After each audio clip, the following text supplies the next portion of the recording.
तो सगुण साकार का जो मार्ग है वह है मन का निवेश, और निर्गुण निराकार परमात्मा का की उपासना है, उसमें मन का निरोध किया जाता है। श्लोक है संनियम्येन्द्रियग्रामं सर्वत्र समबुद्धया ते प्राप्नुवन्ति मामेव सर्वभूतहिते रता। जो अपने इंद्रियों के पूरे गांव को संयमित करके समत्व बुद्धि वाले हैं, सर्वभूतों के हित में रहते हैं, वे मुझे ही प्राप्त करते हैं। मनुष्य के जीवन में श्रेय भी आता है और प्रेय भी आता है। सांसारिक चीजें भी प्राप्त होती हैं जिससे हमारा जीवन सुखपूर्वक जो है व्यतीत होता है, और ऐसे भी साधन प्राप्त होते हैं जिससे व्यक्ति जो है मोक्ष को प्राप्त कर लेता है। श्रेयश्च प्रेयश्च मनुष्यमेत, मनुष्य के जीवन में श्रेय भी आते हैं और प्रेय भी आते हैं। याज्ञवल्क्य ने मैत्रेयी और कात्यायनी दोनों को बुलाए और उन्होंने कहा कि अब मैं गृहस्थ जीवन से ऊपर उठना चाहता हूं, गृहस्थ जीवन का त्याग करना चाहता हूं, नहीं बोले, गृहस्थ जीवन से मैं ऊपर उठना चाहता हूं। इस कारण से मैं अपनी संपत्ति का दोनों में बंटवारा कर देना चाहता हूं। इस बात को सुन करके याज्ञवल्क्य की पत्नी मैत्रेयी ने पूछा, हे भगवान, आप ये बतलाएं, इस धन संपत्ति के द्वारा क्या अमरत्व की प्राप्ति होगी? तो याज्ञवल्क्य ने अपनी पत्नी मैत्रेयी से कहा कि हे मैत्रेयी, संसार की संपूर्ण संपदा भी प्राप्त हो जाए, लेकिन उससे अमरत्व की प्राप्ति होने वाली नहीं है। मैत्रेयी ने कहा, आपके पास में वह कौन सा ज्ञान है जिस ज्ञान को प्राप्त करने के लिए राजा जनक आपके चरणों में बैठ करके उस विद्या का अर्जन करने की इच्छा से आपके समीप आते हैं? आप मुझे वही विद्या प्रदान करें जिससे मुझे अमरत्व की प्राप्ति हो जाए। यहां भगवान श्री कृष्ण क्या कहते हैं? जो अपने इंद्रियों को संयमित कर लेते हैं, इंद्रियों के जो पूरे ग्राम है उनको अपने वश में कर लेते हैं, सारे संसार पर जिसकी दृष्टि जो है समभाव में रहती है और जो समस्त प्राणियों के हित में रहते हैं, वे मुझे ही प्राप्त करते हैं। तो एक जो मार्ग है या एक जो उपासना है वह मन के निवेश करने का मार्ग है। यह भगवान के जो दिव्य लीलाएं हैं, जिन नामों का स्मरण करने से भक्त भवसागर से मुक्त हो जाता है, उन नामों का जो है स्मरण एवं जो है कीर्तन तथा भगवान के दिव्य धाम हैं, इनका अवलंबन लेकर के मंद मध्यम अधिकारी भी संसार सागर से मुक्त हो जाते हैं। यह भगवान के स्वरूप में मन का निवेश करके भक्त जन्म मृत्यु संसार सागर से मुक्त हो जाता है। और दूसरा मार्ग है वह है निरोध का मार्ग। एक बार नारद जी आकाश मार्ग से जाते रहते हैं, नीचे दृष्टि डालते हैं तो दिखाई देता है कि वृंदावन है। यमुना का जल प्रवाहित हो रहा है। सुंदर रमणीय दृष्टि को देख करके नारद जी के मन में भी भगवान श्री कृष्ण और भगवान श्री कृष्ण की विभिन्न लीलाओं का स्मरण आने लग जाता है। ध्यान से वे देखते हैं तो यमुना के तट पर एक गोपी पद्मासन लगा करके बैठी हुई है। नारद जी को बड़ा आश्चर्य होता है, यह तो वृंदावन है और इस वृंदावन में भक्ति जो है सदैव नृत्य करती है। यहाँ के लोग भक्ति मार्ग का ही अवलंबन करते हैं। फिर यह कौन सी गोपी है जो वृंदावन में आकर के योग साधना कर रही है? आकाश मार्ग से नीचे आते हैं, गोपी के समक्ष जाकर के अपने वीणा का जो है वह तान छेड़ती हैं। गोपी नेत्र खोलती हैं और देखती कि सामने नारद जी जो है वह खड़े हुए हैं, प्रणाम करती हैं उसको। नारद जी उनसे प्रश्न करते हैं कि हे गोपी, यहाँ तो जितने लोग भी आते हैं सब जो है भगवान श्री कृष्ण के नाम लीला गुण उसमें तन्मय हो जाते हैं, लेकिन तुम कौन सी साधना कर रही हो?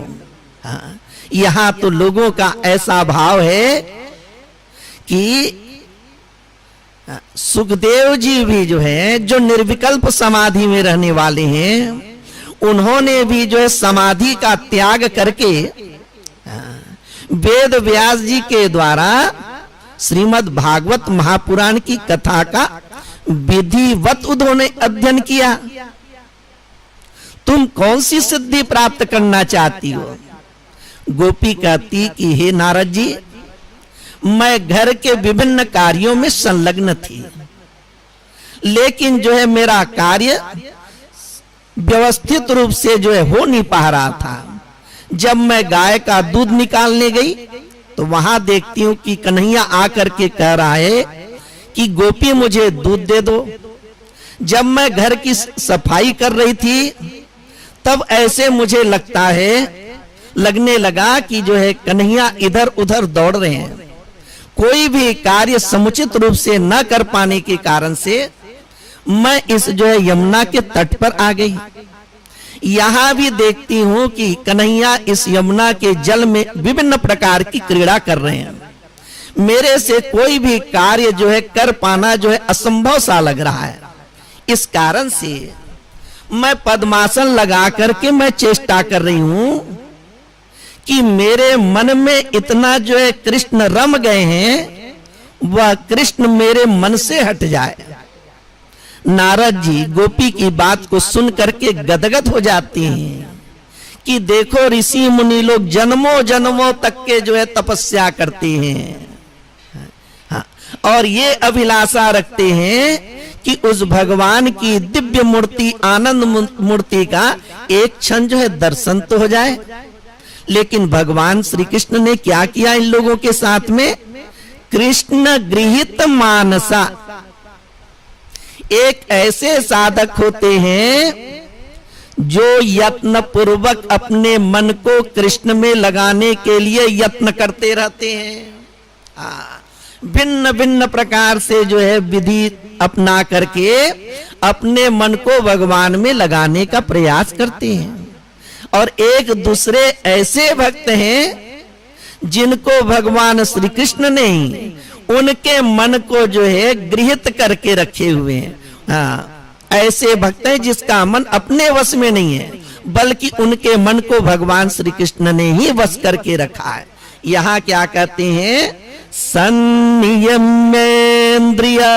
ग्रामम सर्वत्र समबुद्धया। यह प्रसंग है निर्गुण निराकार ब्रह्म के संबंध में। आप लोगों को हम सगुण साकार का भी थोड़ा उल्लेख करते हुए इसकी व्याख्या कर रहे हैं। दोनों ही मार्गों में मन को जो है लगाना है। सगुण साकार को हम बतला रहे हैं कि वहां मन का निवेश है, और निर्गुण निराकार में मन का निरोध है। हाँ, तो जब इस प्रकार से भगवान की लीला आदि का श्रवण करके उसका चिंतन करके जब भक्त का मन भगवान श्री कृष्ण में ही लग जाता है तो उसको जो है यह जगत जो भगवान का ही जो है वह भिन्न, वो भगवान ही जड़ चेतन के रूप में जो है वो व्यक्त हुए हैं। जो अव्यक्त परमात्मा है वही भिन्न भिन्न रूपों में व्यक्त हुए हैं।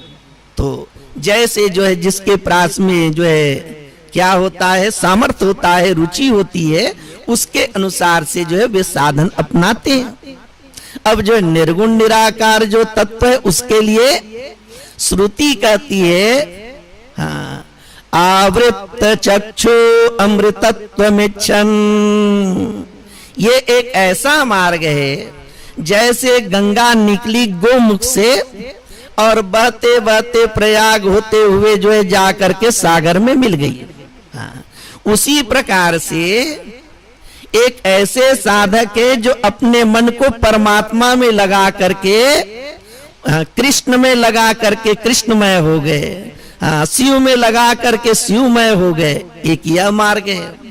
दूसरा मार्ग ऐसा है कि जैसे गंगा लौट जाए, जो असंभव सा है व्यवहारिक जीवन में, उसी प्रकार से अपने समस्त कर्मेंद्रियों को, ज्ञानेंद्रियों को, मन को क्या करते हैं, अंतर्मुख कर लेते हैं। हाँ, और अंतर्मुख करके जो सबके हृदय में विराजमान जो परमात्मा है उसका दर्शन प्राप्त करते हैं। और जब उस परमात्मा की अनुभूति हो जाती तो इस संसार को क्या कहते हैं, मन एव मनुष्यानाम कारणम बंध मोक्षयो। यह संसार, यह जगत कैसा है, यह जगत के विषय जो है वह बंधनकारी है। हाँ, कहीं हमने देखा अच्छी चीज देख लिया तो उसमें जो है बंध गए, राग उत्पन्न हो गया। जो हमें पसंद नहीं है उसको देख लिया तो उसके साथ में हमारा द्वेष का भाव हो गया। तो ये विषय कैसे हैं, इसको कहते बंधनकारी है, कहीं राग और कहीं द्वेष। हाँ, लेकिन जो है एक आत्म पुराण है, उस आत्म पुराण में हाँ, शंकरानंद जी ऐसे वर्णन करते हैं कि मिथिला में विभिन्न प्रकार के जो है सब लोग एकत्रित रहते हैं, बड़े बड़े विद्वान लोग आए रहते हैं, और वहीं जो है गार्गी भी आए रहती हैं। गार्गी के जब बोलने का वक्त आता है तो वो कहती है कि देखो याज्ञवल्क, देखो राजा जनक, यहाँ पर बड़े बड़े विद्वान लोग आए हुए हैं, लेकिन इन लोग जो है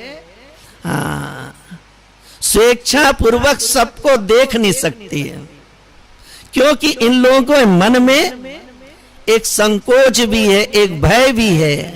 कहीं हम सबको देखेंगे तो हमारे मन में कहीं विकार उत्पन्न हो जाएगा।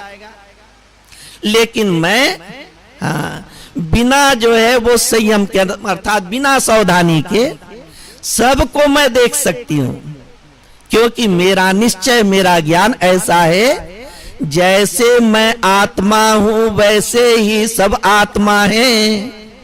ये पंडित लोग मुझको स्त्री के रूप में देख रहे हैं, लेकिन मैं जानती हूं कि मेरा शरीर स्त्री का है, लेकिन मेरी आत्मा जो है समस्त उपाधि से रहित है, ऐसा मेरा बोध है।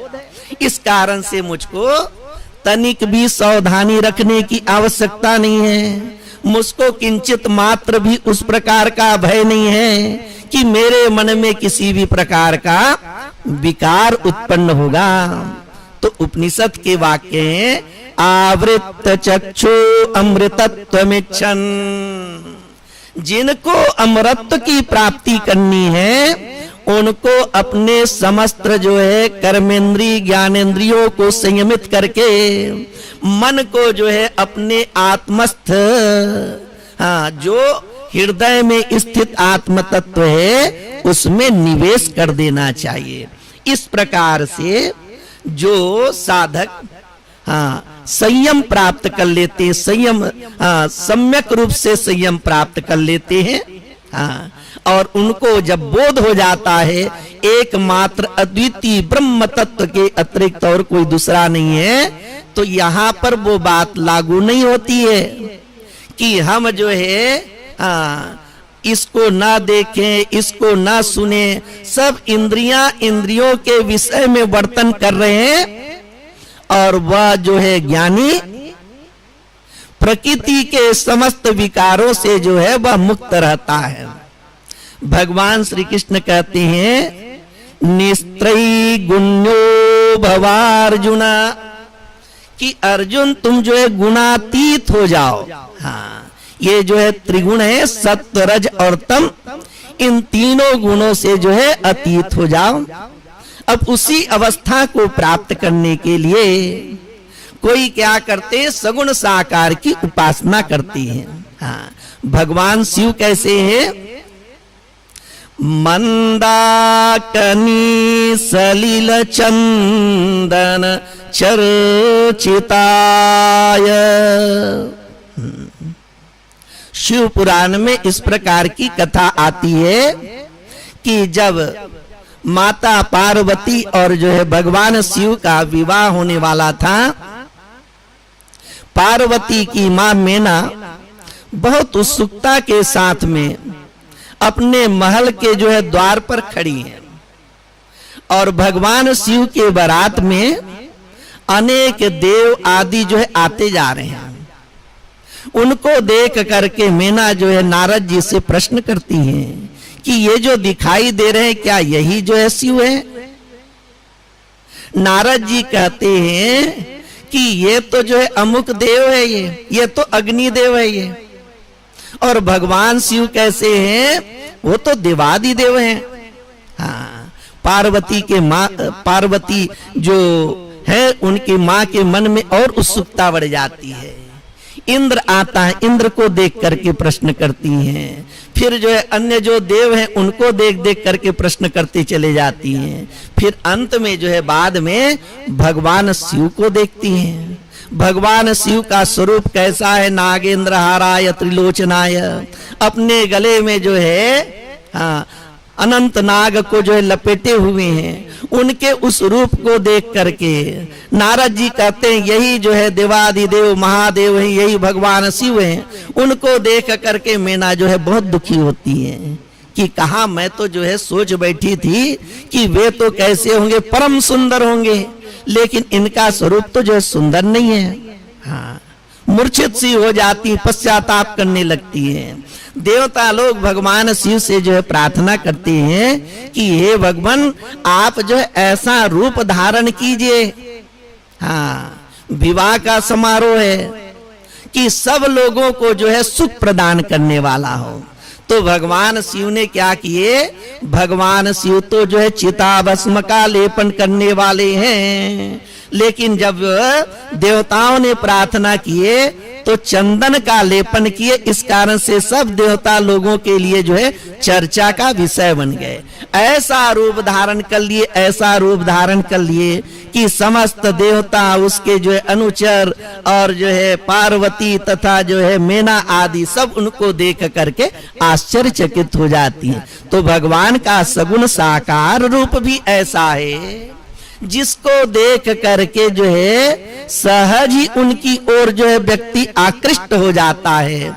और भगवान का जो निर्गुण निराकार रूप है उनमें मन का जो है निरोध करना सामान्य व्यक्ति के लिए जो है सहज नहीं होता। गोविंद जय जय गोपाल जय जय,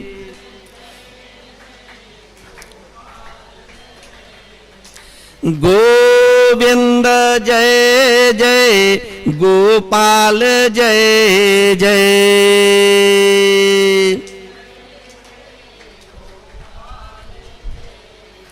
राधा रमण हरि गोविंद जय जय,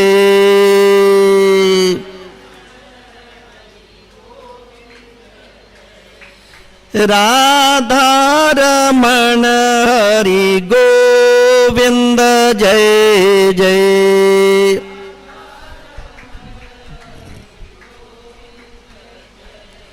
गोविंद जय जय गोपाल जय जय,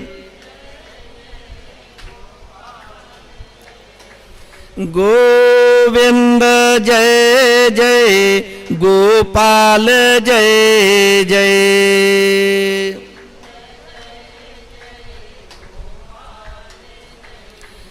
राधा रमण हरि गोविंद जय जय।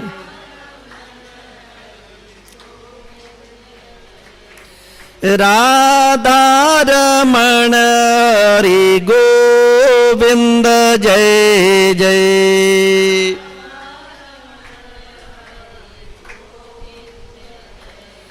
गोविंद जय जय गोपाल जय जय।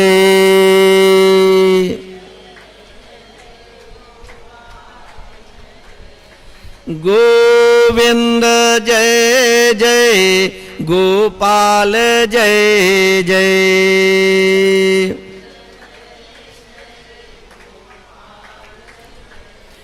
राधा रमण हरि गोविंद जय जय।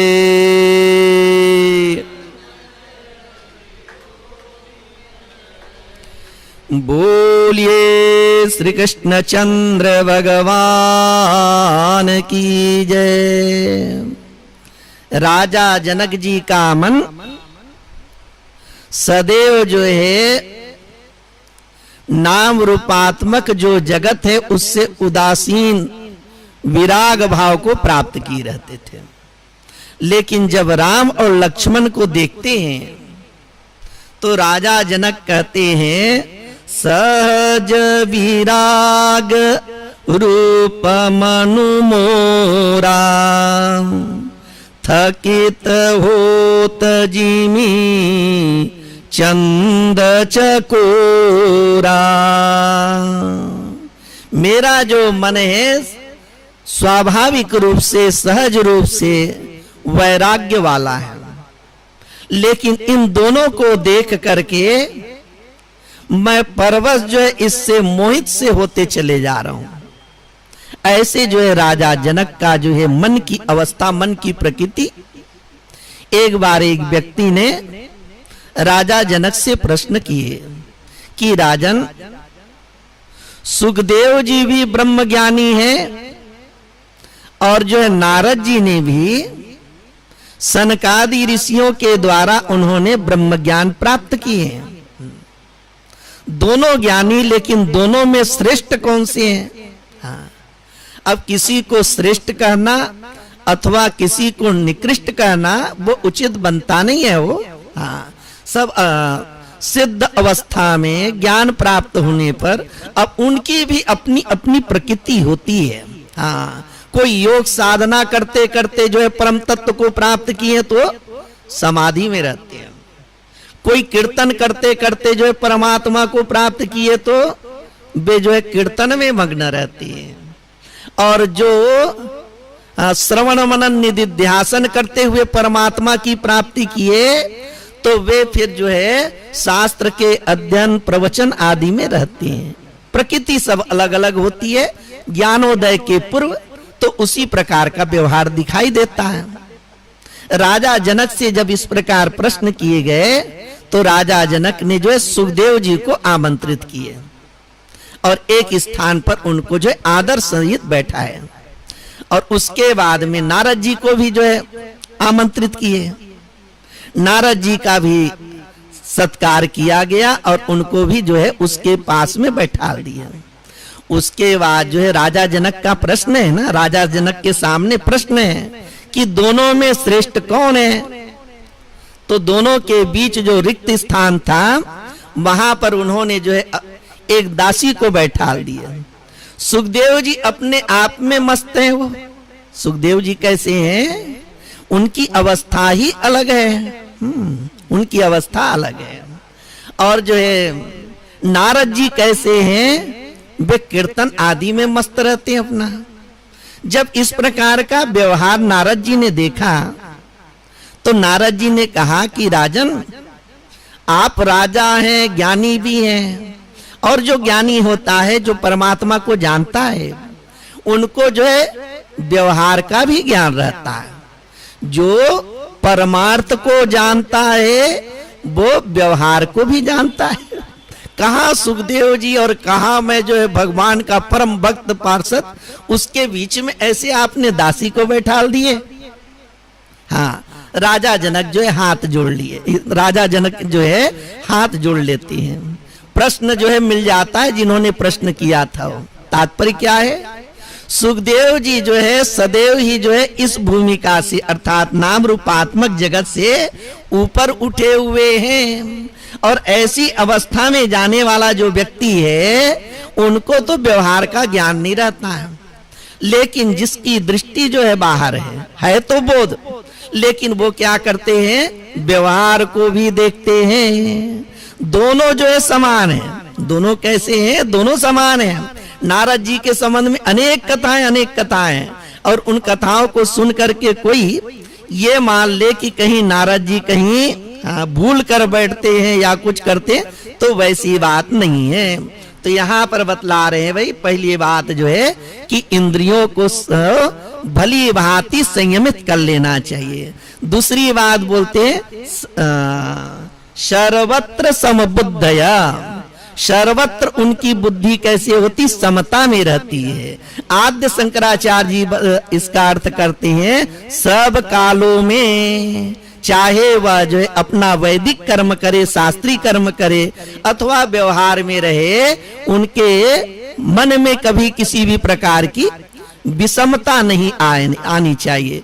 तो ऐसी स्थिति को प्राप्त की रहती है। अब ये जो संसार का चक्र है, इस संसार के चक्र में क्या बोलते हैं कि कर्म ऐसा है, जैसा कर्म वैसा फल है।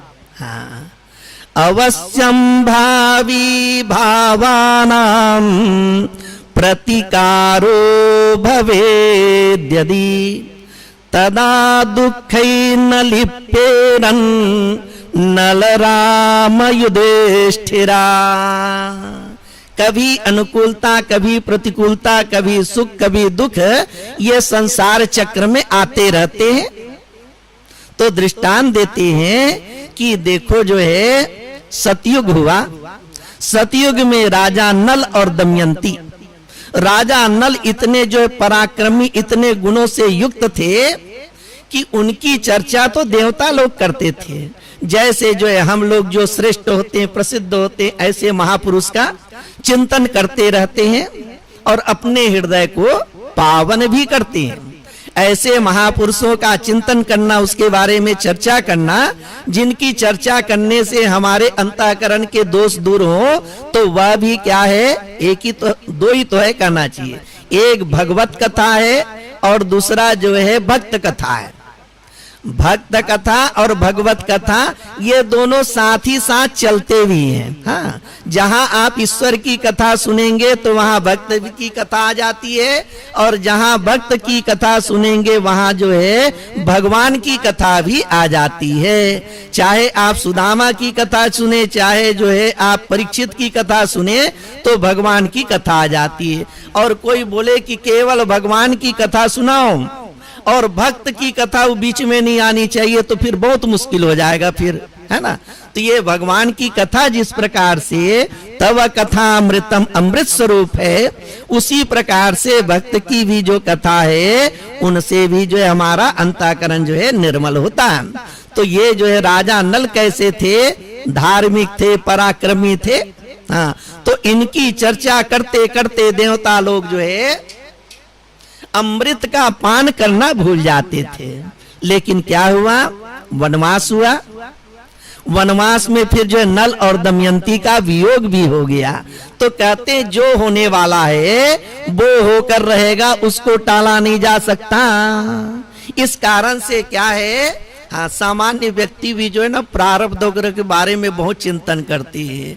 प्रारब्ध वगैरह कोई ऐसा नहीं है कि जैसे आपका कोई जो है बैंक का पासबुक हो और उसमें जो है आप देखें कि कितना उसमें जमा हुआ, कितना निकाला गया, उसमें कोई एंट्री गलत तो नहीं है, कोई अतिरिक्त तो नहीं है। ऐसे किसी को जो है अपने प्रारब्ध का कोई जो है लेखा जोखा वाला पत्र मिलता नहीं है। वो चाहे आप कितना भी जो है उसमें बुद्धि लगाते रहें, तो कुछ बातें कैसे है, अवश्यंभावी है, होकर रहेगा। ये तो हो गए सतयुग की बातें।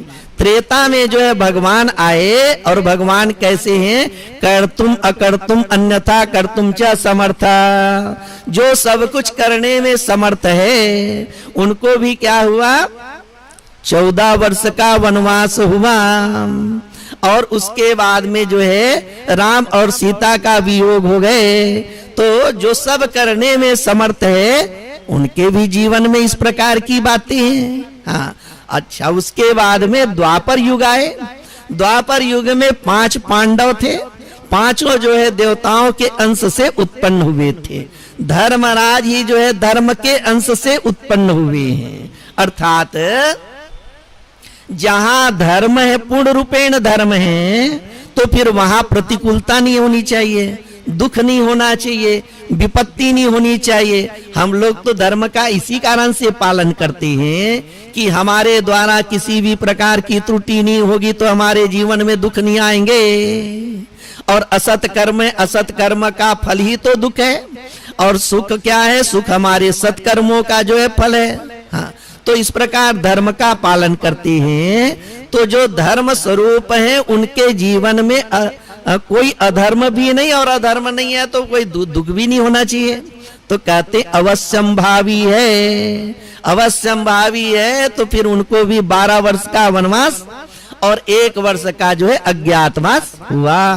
हाँ, जिस प्रसंग पर चर्चा कर रहे हैं, तो सर्वत्र समबुद्धया, आद्य शंकराचार्य जी कहते हैं इष्ट और अनिष्ट की प्राप्ति में भी जिसकी बुद्धि जो है वो सम में रहे। एक है परिस्थिति में अपनी बुद्धि को सम रखना, दूसरा जो है समत्व है कि समस्त दृश्य प्रपंचों में समत्व बुद्धि रखना, चाहे वह ब्राह्मण हो चाहे वह चंडाल हो, सब में परमात्मा है। ये जो है चेतन के संबंध में बातें हो गई। और पदार्थों के संबंध में समलोष्टास्म कांचन, इन बातों को सुनते हैं नास्तिक लोग या भौतिकवादी लोग, तो बोलते हैं ये गीता का कैसा वचन है। कहां बोल रहे हैं कि सोना पत्थर और मिट्टी का जो है ढेला, इनको जो है समान समझो, बोलते हैं समान कैसे हो जाएगा। सोना कहाँ जो है बहुत कीमती है, और ये पत्थर है या मिट्टी का ढेला, इसका तो कोई मूल्य ही नहीं होता, समझ लो। और जो है उपयोगिता अपने अपने स्थान पर है, उसको सम कैसे किया जाए। तो यहाँ पे विचार किए जाते हैं, चाहे वो सोना हो चाहे मिट्टी का ढेला हो पत्थर हो, सब कैसा है, पंच तत्व ही है। हाँ, पंच तत्व ही है।